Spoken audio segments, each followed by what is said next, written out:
Hello and welcome to your post-match Raw podcasting to you from my freshly mown field here in beautiful rural nighttime Ireland. I'm Trev Downey and joining me to give their immediate reactions to the wonder that was PSG nil, Liverpool 1 in the Champions League from the Parc des Princes are Dave Hendrick and Guy Drinkel. And Dave, when you have a result like that, all you can do is smile like an idiot. I am smiling currently like the world's biggest idiot. We took an absolute pasting. The rear guard action was not as heroic and wonderful as I'd like in terms of all of the performances. We were very sloppy in possession. We had a goalkeeper who put on a performance that I don't think I've ever seen the equivalent of before. And we managed to nick it in the most glorious way possible. I mean, it's a kind of a perfect European night once it's over. When we were going through it, man, there was no fun there at all. No, there was no fun to be had at all, other than marveling at the absolute brilliance of Alisson Becker. And I don't know how many games have been played in European Cup history. There's been thousands of them. I don't know that a goalkeeper has ever played as well as that in a game in the European Cup or indeed in any competition. I'm genuinely serious when I say I think that's the best goalkeeping performance I've ever seen. Everything about what Alisson Becker did today was incredible. It wasn't just the save, it was the calmness, it was how he handled the ball, it was coming and dealing with crosses, it was those balls that were played across the box that he dove out and got a big fist on and sent it out of danger. Like, he was phenomenal. And I do think, you know, the lads, most of the lads, I think, deserve some credit for tonight because there was a lot of hard work put in by a lot of players. I thought the two centre backs in particular stood up well. The two full backs, they got roasted, but they kept going. They never once let their heads drop. This wasn't like Trent at City, where his head seemed to go a little bit. Every time he got beaten, he recovered. He made some really, really good interceptions. He had some really good defensive moments of his own. Even Rio Ferdinand praised him at one point, which is a rarity. And like you said, we were shocking on the ball. We were absolutely atrocious on the ball, pretty much to a man, other than maybe Van Dijk, who seemed very assured in most of his passing. We were atrocious on the ball. We were frenetic. We were frantic. We looked panicked in every situation. And yet, in the key moment of the game, the one fella you wouldn't want having the ball when you're looking for calmness, you know, poise, and the perfect weight of pass would be Darwin Núñez. But there he is, just like Zen kind of state, like some sort of Buddhist monk taking the ball in and just waiting for the game to unfold for him. Too often we had players trying to force things into gaps or trying to make things happen. Darwin let things unfold the way they needed to unfold, let Harvey get where he needed to go, and place that ball about as perfectly as he could. And credit to Harvey, he'd been on the pitch, I think, 47 seconds, hadn't kicked the ball. He's barely played any decent level of football all season. You know, his starts have largely come against Ross. He's been a non-factor for us in the league. And he comes in and it's a great finish. Like, that's a big, big goalkeeper. And the ball is coming. He's having to readjust his body, obviously, because he's a left footer. So he needs to turn his hips and get that power into the ball. It's a great finish. And I thought the way I'd sum up today's game is Alisson stopped us losing. And by the way, losing heavily. The subs won us the game. All four of them when they came on. Curtis, Darwin, Endo, I thought was really good, and Harvey. All of them made big impacts when we needed them. And we've absolutely stolen 3 points. Like, we have robbed France tonight. If Brexit hadn't already happened, France may well be filing articles in the EU tomorrow to have England removed from the UK for theft of national treasures. Because those 3 points, we had no business taking them. But, or well, not 3 points, but, you know, the away goal. It's our win. And we fully deserved it because of the way Alisson played. Like, there's lads in that team, you would have been heartbroken for them if they lost. Mainly the goalkeeper guy. And I know as a lad who's done a stint or two between the sticks yourself, you'll have been extra pleased just to see that clean sheet getting kept. I felt, when the Harvey goal went in, there was still a chunk of time at the end there, and you thought, I mean, is it inevitable? They've been just relentless. Are they going to get the draw?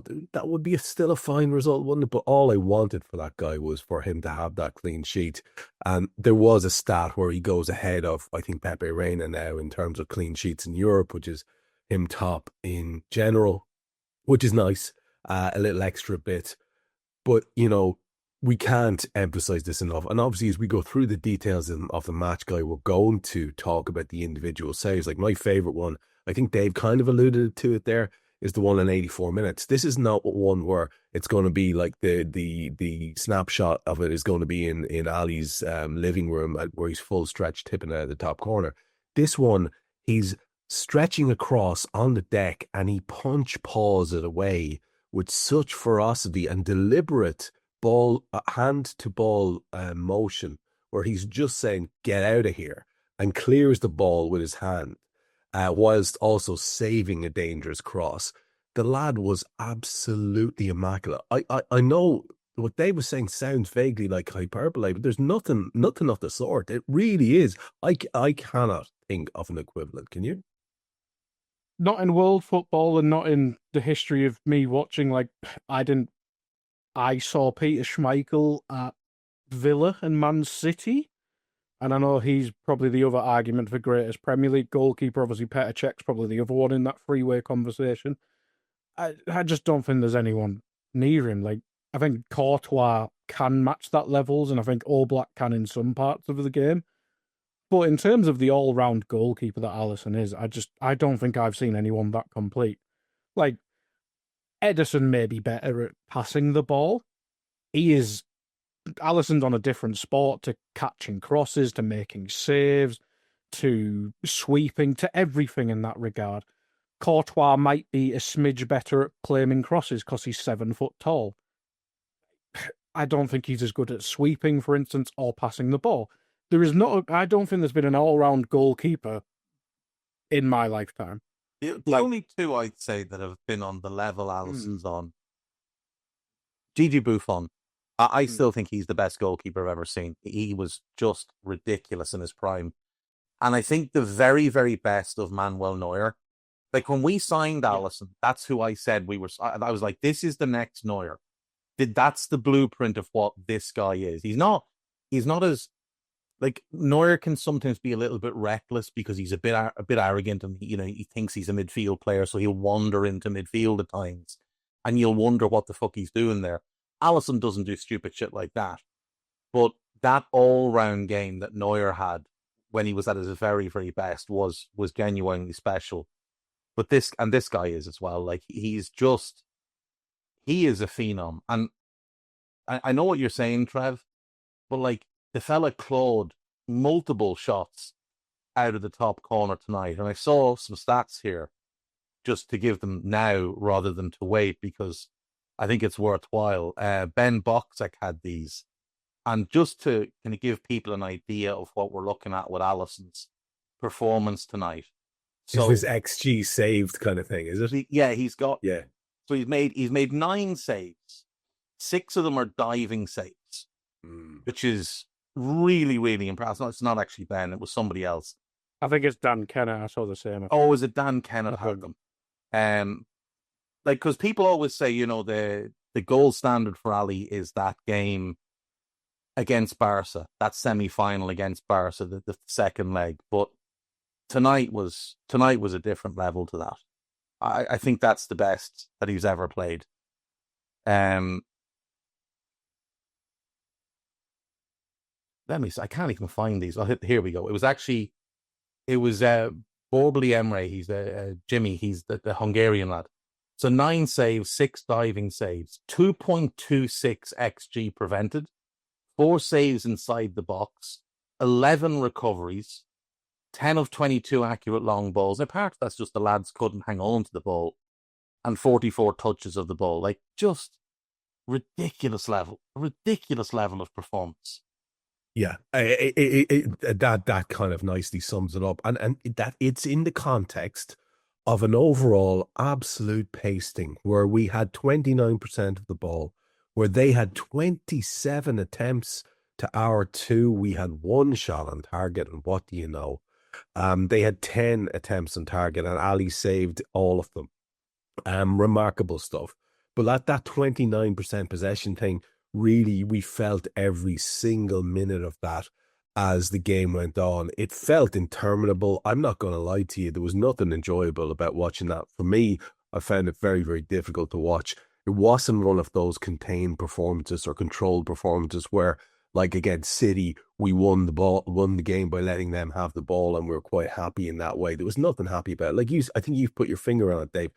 The way it seemed to me was, yeah, frenetic, but the way I was summing it up in my head was when we were defending, it was last-ditch defending, and it seemed like everyone was back. And then when we'd attack and we had 3 or 4 people in attack versus 3 or 4 of theirs, that was last-ditch and frenetic, and everything was just full stretch, just tip of the toe, just not quite getting there. Terrible passes around the corner, terrible passes into space. Mo Salah, the most egregious offender in this case over the course of the game, when we had very, very rare opportunities. So the difference is, Trev, right? There's 2 differences in PSG and City tonight. PSG's wingers, City's wingers are great dribblers, but they're mediocre players, right? So they'll beat their man, and then they've no idea what to do with it after that. So it does make it a little bit easier. Plus, they weren't committing their fullbacks forward. City's fullbacks were largely staying behind the ball. But PSG tonight, Barcola and Kvaratskhelia, I don't know that there's a better wing pairing in the world. They are unbelievable, the pair of them. And both fullbacks are more than happy to get really high and really wide and then dive in field as well. So Diaz and Mo against City could almost cheat by staying up close to the halfway line and being outlets for us. But they weren't having to chase back as much. I know they did get back in moments, like Mo had a couple of challenges, Diaz had a couple of challenges. Today, they were basically playing as wingbacks because the PSG fullbacks pinned them so high. So when we were getting the ball and we were trying to get it out, they were already having to sprint 20, 30, 40 yards to get into a position for us to get them the ball and try and get it out to them. So all that energy that they normally use traveling from the halfway line to the PSG box, they were using up getting from our box to the halfway line.